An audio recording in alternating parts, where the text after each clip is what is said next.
Planning for your business doesn't have to be boring, babe. Honestly, it doesn't. Let me inject a little bit of fun into that planning process for you. Because in this episode, I'm going to be taking you behind the scenes of how I plan for my business.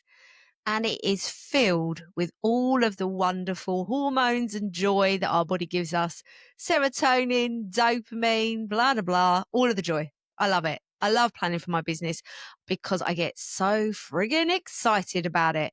Before I tell you all of my step-by-step process of how I plan for my business, go and check that you subscribed and followed. I would love for you to do that and have my episodes jumping straight into your feed as soon as they are published, as well as if this episode does light you up, I would love a thumbs up, a like, a comment, whatever, giving me a virtual high five because it means so much. We celebrate every single one of you that is listening, as well as commenting and liking. We love it. Thank you so much for choosing me to go into your ears today.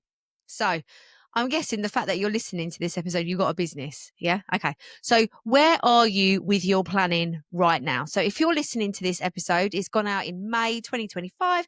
But to be fair, wherever you are in the year, when did you think about, oh, I want to be at a certain point at a certain time? So in your planning process, you may have decided that you wanted to plan in January for the whole of the year, or you did the academic year, or actually you've got no clue about business planning and actually you just wing it day by day.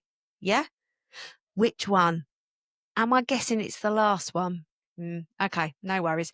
That is really what I'm here to do, is to help you plan. One of the core pillars of what I do in my business is to support you to make your dreams happen. And those dreams can't happen without a plan.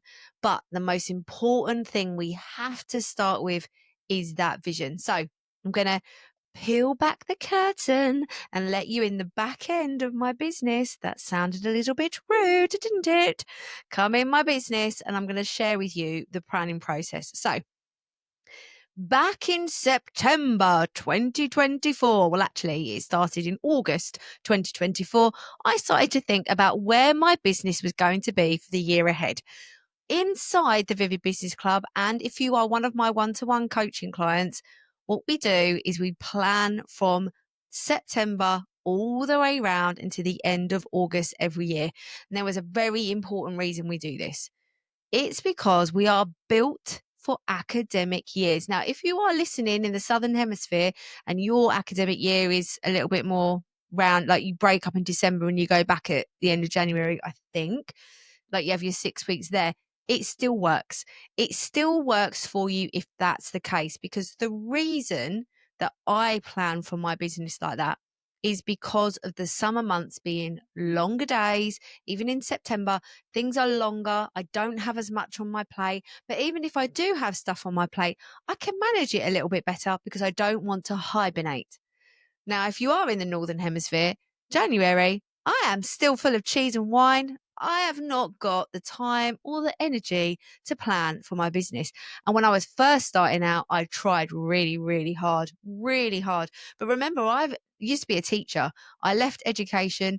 And so it was just too much of a transition to start getting all that energy and perspective and like motivation to think ahead. Oh, no. And the days are too short. I just can't do it. So I developed the thirds planning model. And inside the Vivid Business Club, the membership, I teach you every single step of it. And every single third, which I'm going to talk about in a second, we do planning sessions together. Now, I'm recording this at the very beginning of May, and we have one next week. So in live action, we all sit together virtually in a room planning for our business for the next 4 months. So we plan, instead of quarters, we use thirds. We go from September to the end of December, from January down to the end of April, and then the last one from May to the end of August. And the reason we do this is because it's in line roughly with the big terms of the academic year. But also, if you're a busy person, right, you're running a business probably, and you're a parent, and you're probably a partner maybe, and you're a friend, and you've got a family, you've got a lot on your plate. You want to feel accomplished and to get to the end of something thinking, I have had a good go at that. That was a good chunk of time. I believe that 3 months is just not enough time. Not enough time to get things off the ground, and you can get to the end of a quarter and think, "What the frick? Where did that go?" I mean, I'm not being funny. The last time I blinked, last time I blinked, it was January, and January was literally 6 months long, but February, March, and April have been like a day. Where is it? Why have things gone so quickly? I don't. It's weird, isn't it? So if I had planned for a quarter, I would have been like, oh my God, where's the time gone? So I like this 4 months. It just gives you a little bit more space around things. And we all want a bit more space. We all want more space. So that's the reason why we do that. So at the beginning of January, in September, sat down with my team. What was the vision for the year? The vision for the year for me has been visibility. And what I mean by that is getting as many eyes on who I am, brand awareness as possible. That is my vision. That's my big thing, to get as much in front of as many people as possible. With that, I have a very structured goal of being in, and actually, I've just realized something.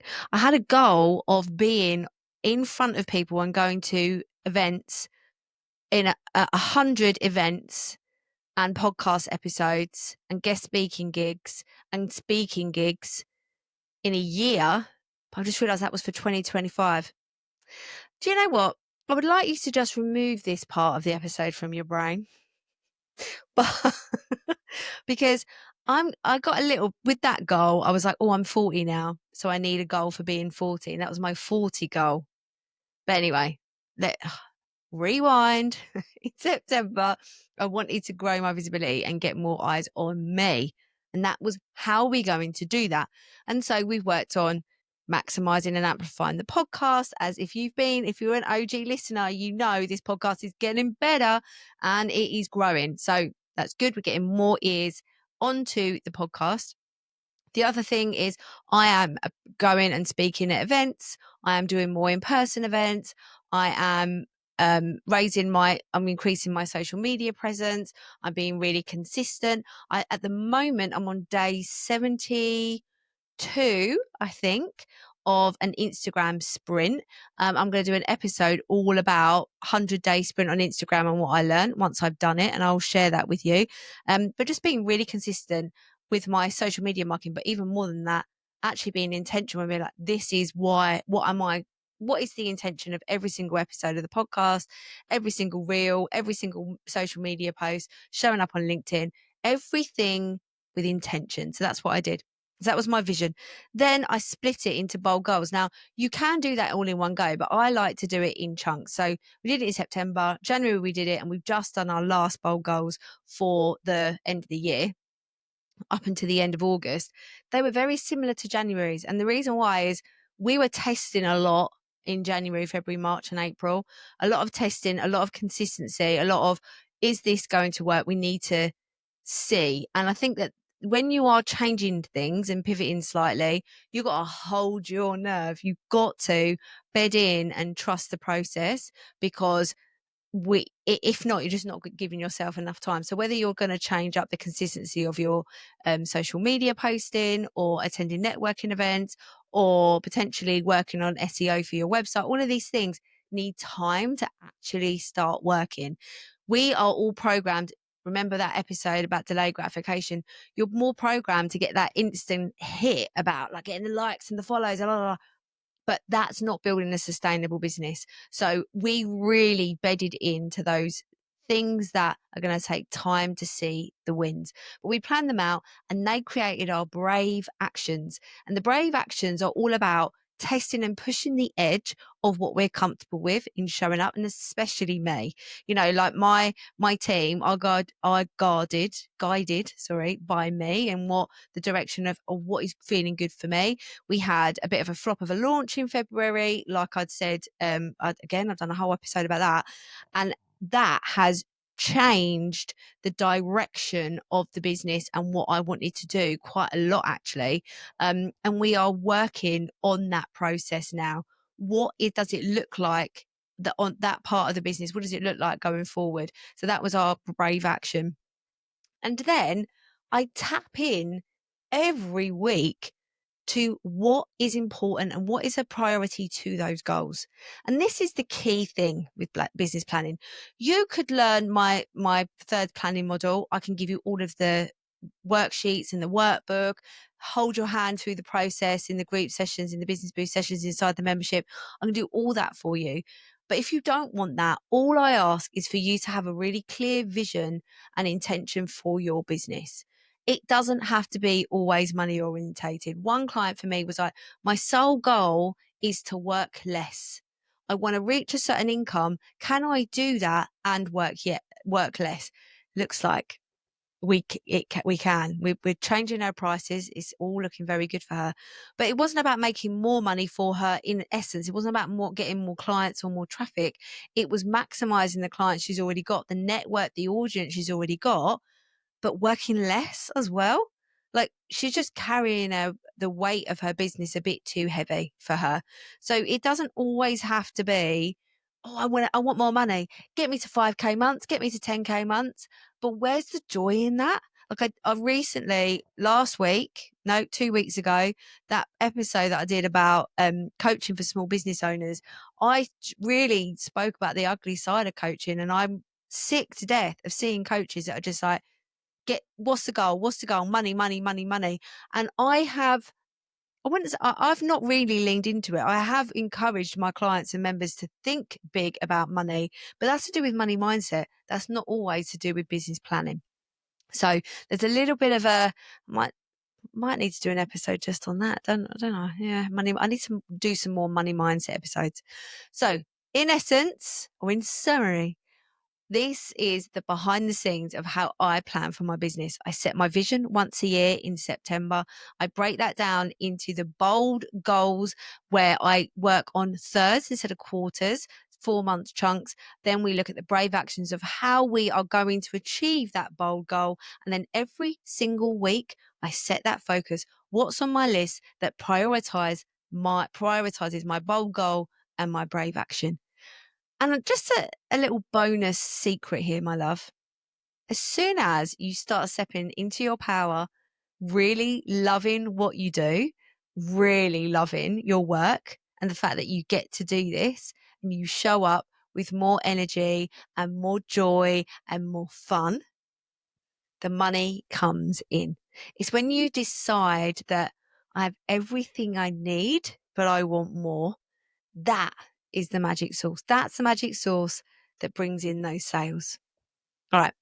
You know where I am if you want to work with me, or if you want to join the Vivid Business Club, you can do that today.